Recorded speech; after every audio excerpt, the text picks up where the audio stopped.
But I just want to tell you one last story to explain to you the power of one voice. And this is a story about me being in Greenwood, South Carolina. I was in Columbia, South Carolina. It was about 4 or 5 months ago, maybe 3, 4 months ago. And I was at the Legislative Black Caucus Conference banquet, and I was sitting next to a state representative there. And I really wanted her endorsement.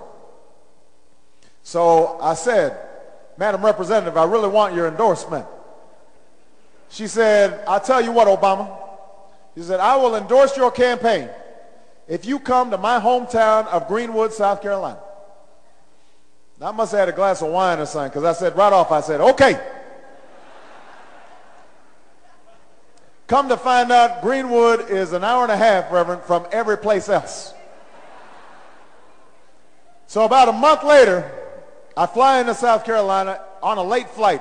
Don't get to the hotel till about 1 o'clock. I've been campaigning all week. I'm exhausted. And I'm about to go into my room just dreaming about that pillow. And suddenly my staff person taps me on the shoulder and says, "Senator, I got to tell you, we got to wake up at 6 and go out to Greenwood because you made that promise."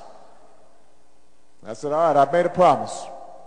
I woke up the next morning. I was feeling terrible. Tired. Back was feeling a little achy. Open up the curtains. It was pouring down rain outside. Open up the newspapers. There's a bad story about me in the New York Times newspaper. Go downstairs after I'm all packed. Umbrella blows open. I get soaking wet. So I'm sitting there in the car, damp, sleeping. Staff's not talking to me because they don't want me to start yelling at them. So we drive, and we drive, and we drive, and we drive some more. And finally we get to Greenwood, although you don't know you're in Greenwood right away because there aren't any big buildings, see, in Greenwood.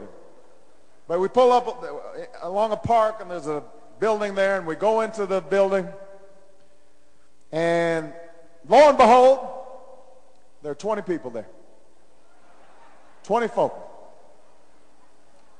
And they're all looking kind of damp and sleepy. Like they're not that excited to see me either. But, you know, I'm a professional. I'm running for president, so I'm shaking hands and saying, "How do you do?" and doing what you're supposed to do as a presidential candidate. And suddenly in the back of the room, we hear this voice saying, "Fired up!" And the other 20 people, they all say, "Fired up." Then we hear the voice saying, "Ready to go!" And all these other 20 people, they say, "Ready to go." And my staff and I, we look back. And there's this little woman, she's about 5'2", 5'3". Got an outfit, look like she's dressed for church, big hat. And she's looking at there, smiling at me, just grinning from ear to ear. And she says to me, "Fired up! Ready to go!" And it turns out that she's a city councilwoman from Greenwood who is famous for her chant. So for the next 5 minutes, she just keeps on chanting. She says, "Fired up," everybody else says, "Fired up." She says, "Ready to go," everybody else says, "Ready to go." My staff and I are standing there because we can't say anything. We're just trying to figure out what's going on. But here's the thing, Atlanta, after about a minute, I'm feeling kind of fired up. I'm feeling like I'm ready to go. And for the rest of the day, you know, my staff, we join in, and all day long that day, when we see each other, say, "Are you fired up?" They say, "Yeah, I'm fired up." "Are you ready to go?" "Yeah, we're ready to go." And it goes to show you how one voice can change a room. And if it can change a room, then it can change a city.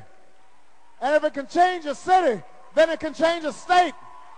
And if it can change a state, then it can change a country. And if you can change a country, then you can change the world. So I want to know, Atlanta, are you fired up? Are you ready to go? Are you fired up? Ready to go? Fired up? Ready to go. Fired up. Ready to go. Let's go change the world. Thank you.